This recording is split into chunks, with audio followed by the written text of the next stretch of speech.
आज हम एक मुरली के बहुत ही गहरे ज्ञान को समझने की कोशिश करेंगे। एक ऐसा ज्ञान जो सीधे सद्गति मतलब मोक्ष के रास्ते पर रोशनी डालता है। तो चलिए साथ में समझते हैं कि ये आध्यात्मिक टीचिंग्स हमें क्या सिखाती हैं। देखिए, मुरली की शुरुआत ही कितनी गहरी बात से हो रही है। ये उस हाल की एक तस्वीर खींचती है जब कोई भक्ति के न जाने कितने ही रास्ते आजमा आजमा कर सचमुच थक जाता है, जब सच्ची शांति मिलती ही नहीं है। और उस थकान में जानते हैं आवाज किसकी निकलती है? सिर्फ और सिर्फ एक परमात्मा की। तो सवाल ये उठता है कि आखिर दुनिया इस मोड़ पर पहुंची कैसे? ये मुरली हमें यही समझाती है कि आज हम सब मतलब पूरी मानवता स्पिरिचुअल लेवल पर इतनी थकी हुई क्यों है और क्यों एक सच्चे उद्धारकर्ता को पुकार रही है। और इसी अवस्था को, इसी समय को कलयुग कहा गया है। मतलब ये वो दौर है जब दुनिया स्पिरिचुअली अपने सबसे लो पॉइंट पर होती है, जिसे दुर्गति शब्द से बताया गया है। मुरली के हिसाब से ये स्पिरिचुअल डिक्लाइन का बिल्कुल पीक है और शायद यही वजह है कि चारों तरफ इतनी अशांति और इतना दुख महसूस होता है। अच्छा, अब यहाँ से एक बहुत ही जरूरी बात सामने आती है। मुरली न दो बिल्कुल अलग अलग स्पिरिचुअल पाथ्स की बात करती है। एक है भक्ति मार्ग और दूसरा है ज्ञान मार्ग। चलिए देखते हैं कि इन दोनों में आखिर फर्क क्या है।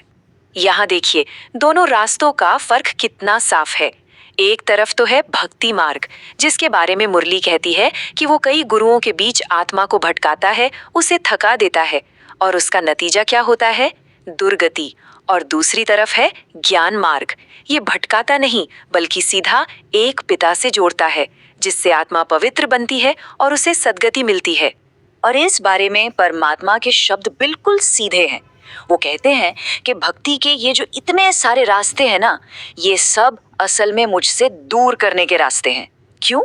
क्योंकि ये जो दुनिया का ड्रामा है, इसकी स्क्रिप्ट ही ऐसी है कि हर आत्मा को नीचे उतरना ही है, दुर्गति को पाना ही है। ये एक फिक्स्ड साइकिल है। तो अगर इतने सारे रास्ते सही मंजिल तक नहीं ले जाते, तो फिर सवाल ये है कि सही रास्ता दिखाता कौन है? यहीं पे हमारा ध्यान उस एक गाइड की तरफ जाता है जो सद्गति का सच्चा ज्ञान देते हैं। वो एक परमपिता। यहाँ मुरली एक बहुत ही कॉमन कंफ्यूजन को क्लियर करती है। देखिए, अक्सर श्री कृष्ण को ही परमात्मा मान लिया जाता है ना? लेकिन यहाँ ये साफ किया गया है कि श्री कृष्ण एक देवता है, एक पवित्र क्रिएशन है, क्रिएटर नहीं। सद्गति का जो वर्षा है, जो इनहेरिटेंस है, वो उस एक निराकार रचयिता से मिलता है जिन्हें शिव बाबा कहा गया है। और वो भी दुनिया को बदलने के लिए एक बहुत ही खास समय पर आते हैं। ये जो साइकिल है ना, इसको देखने से पूरी पिक्चर एकदम क्लियर हो जाती है। ये सिर्फ दुनिया का साइकिल नहीं है, बल्कि हर आत्मा की जर्नी का साइकिल है।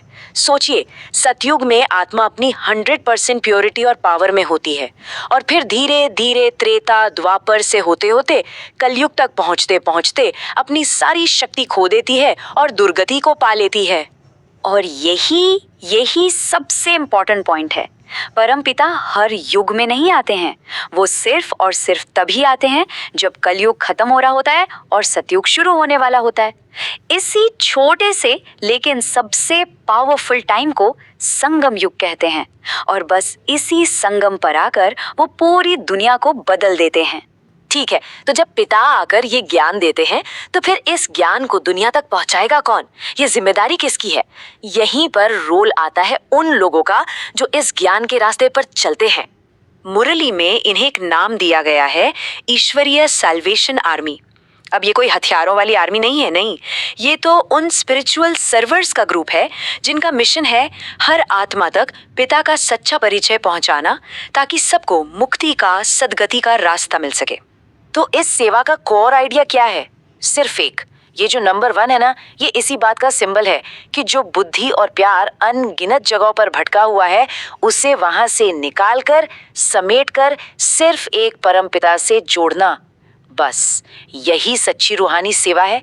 तो आखिर में ये मुरली सिर्फ थ्योरी नहीं है, ये कोई किताबी ज्ञान नहीं है, बल्कि ये इसे अपनी लाइफ में अप्लाई करने का एक प्रैक्टिकल तरीका भी बताती है। तो चलिए देखते हैं कि इस ज्ञान को रोज के बिहेवियर में लाने से मिलता क्या है। तो ये है मुरली का पूरा सार। पहला, अपनी बुद्धि का कनेक्शन सबसे तोड़कर सिर्फ एक पिता से जोड़ना। दूसरा, एक सच्चा रूहानी सेवक बनना। तीसरा, दूसरों को भी उनके भले का रास्ता दिखाना। और चौथा, इन सब के बीच खुद हमेशा एक हैप्पी चेयरफुल स्टेट में रहना। और जब ऐसा करते हैं ना, तो उसका रिजल्ट मिलता है एक वरदान के रूप में। जो आत्माएं इस रास्ते पर चलकर महान बनती हैं, वो फिर अपने हर काम से, अपने हर शब्द से सबको सुख का दान देती हैं। और ये एक बड़ा ही खूबसूरत एक्सचेंज है, सुख दो और सुख लो। इससे ब्लेसिंग्स का एक साइकिल ही बन जाता है। और ये मुरली खत्म होती है एक बहुत ही गहरे सवाल पर, एक ऐसा सवाल जो सोचने पर मजबूर कर देता है। ये सेल्फ रिफ्लेक्शन के लिए है कि क्या हमारे हर एक्शन से, हर बिहेवियर से पुण्य का काम हो रहा है? क्या हमारे किसी भी काम से किसी आत्मा को सुख मिल रहा है? ओम शांति।